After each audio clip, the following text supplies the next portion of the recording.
তোমরাও কি আমার মতো 25 ডিসেম্বরে পিকনিক করেছো? তার জন্য বাড়িতে প্লাম কেক বানানোই হয়নি। চলো তাহলে নিউ ইয়ারে বানিয়ে নিই প্লাম কেক। আজকে দেখাবো এই প্লাম কেক আমি কিভাবে বাড়িতে সহজে বানিয়েছি। খুব বেশি জটিলতার মধ্যে না গিয়ে খুব সহজ পদ্ধতিতে এটা বানিয়ে নিয়েছি। প্রথমেই দেখো ড্রাই ফ্রুটসগুলো, মানে কালো আঙুর, এমনি বাদামি আঙুর, তার সাথে কিছু টুটি ফ্রুটি আর কিছু আমন্ডকে কুচো করে নিয়েছি, আর অল্প কিছু কাজুকেও কুচিয়ে নিয়েছি। এগুলো এক সাইডে রেখেছি। আর অরেঞ্জকে নিংড়ে সেখান থেকে রস বার করেছি এবং তার ভিতরে এই ড্রাই ফ্রুটসগুলো সমস্ত ভিজিয়ে দিয়েছি। এইভাবে মোটামুটি 4 ঘন্টা ভিজিয়ে রেখেছি।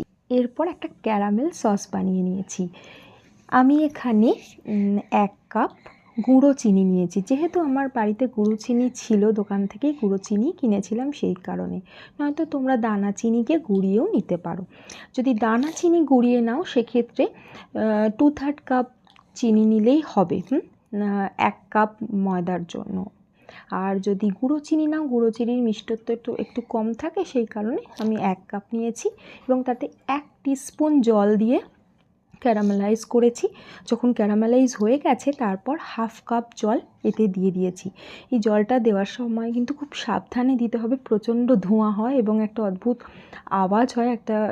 এই সময় অনেক সময় গায়ে ছিটকে লাগে এবং যেহেতু এই সময় ক্যারামেল হয়ে গেছে সেজন্য কিন্তু ফোসকা উঠে যায়। এইবারে আমার এগুলোও বানাতে গিয়ে ফোসকা পড়ে গেছে। এরপর একটা বড় পাত্রে 1/4 কাপ দুধ, 1/4 কাপ অয়েল আর 1/2 টিস্পুন ভ্যানিলা দিয়েছি, নিয়ে এটাকে ভালোভাবে মিশিয়ে নিয়েছি।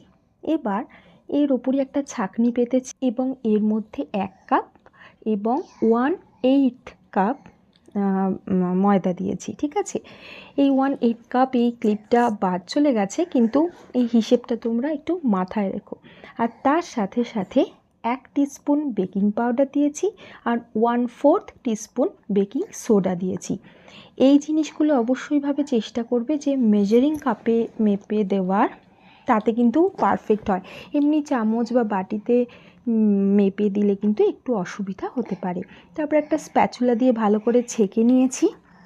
ছেঁকে নেওয়ার পরে এই জিনিসটা দেখো ভালোভাবে আমি মিক্স করে নিয়েছি। এই মিক্সিংটা ধীরে ধীরে করতে হবে।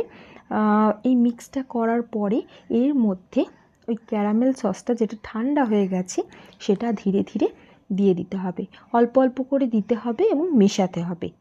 আচ্ছা, এই মেশানোর সময় অনেক সময় লাম্প হতে পারে। দেখো আমি লাম্পগুলোকে এরম স্প্যাচুলা দিয়ে যাতে ভালো করে ঘেঁটে দিচ্ছি, যাতে ভালোভাবে মিক্স হয়ে যায়। এইভাবে মিক্স করতে করতে দেখো ব্যাটারটা একটা স্মুথ হবে।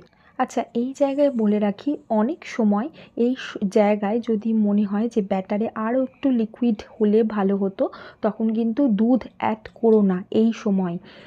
প্রথমে কি অ্যাড করো, যে ড্রাই ফ্রুটসগুলো আমরা আলাদা করে রেখেছি ওই অরেঞ্জ জুসের ভিতরে, সেইটাকে ঢেলে দিও। কারণ যেহেতু অরেঞ্জ জুস আছে সেক্ষেত্রে কিন্তু সেইটাও আরও খানিকটা লিকুইড অ্যাড করবে, কনসিস্টেন্সিটা বদলে যাবে। সেই কারণে এরপরই যতটা তাড়াতাড়ি সম্ভব আমি কেক টিনের ভিতরে এটাকে সেট করেছি এবং কেক টিনের ভিতরে এটাকে ঢেলে দিয়েছি বাটার পেপার সেট করার পরে। আর পাশে আমি ওভেনটাকেও প্রিহিটে দিয়ে দিয়েছি।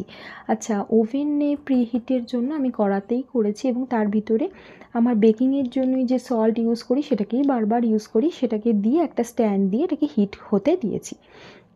আচ্ছা, এপাশে যে ড্রাই ফ্রুটসগুলো আমি ওপর থেকে ছড়াবো সেগুলোতে অল্প একটু ময়দা লাগিয়ে নিয়েছি। এই ময়দা লাগালে এটা ডুবে যায় না পুরোটা। তবে যখন কেক আমি বেক করতে বসাবো সাথে সাথেই ডেকোরেশনের জন্য এই ড্রাই ফ্রুটসগুলো দিই না।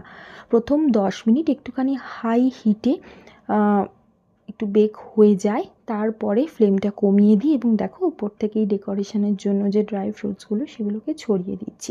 দেখো এই ড্রাই ফ্রুটসগুলো এইভাবে দিলে কিন্তু ওপরেই থাকে, সম্পূর্ণ নিচে চলে যায় না। তারপরে আবার ঢেকে বাকি 20 মিনিট লো ফ্লেমে এটাকে হিটে রেখেছি, ওভেনে রেখেছি। 20 মিনিট পরে আমি ছুরি ঢুকিয়ে এটাকে চেক করেছি যে ছুরিটা ক্লিন বার হচ্ছে কি না।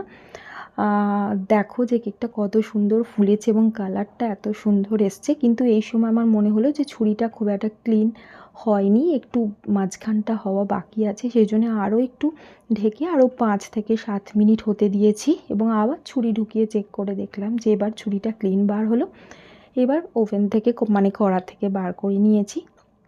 দেখতেই পাচ্ছ যে এটা এত সুন্দর হয়েছে দেখতে এবং খেতেও ভিতরটা প্রচণ্ড জুসি হয়েছে। একদম প্লাম কেকের টেস্ট এসছে এবং খুব সহজ পদ্ধতিতে, খুব বেশি ঝঞ্ঝাট ছাড়া এটা তোমরা বাড়িতে সহজেই বানিয়ে নিতে পারো।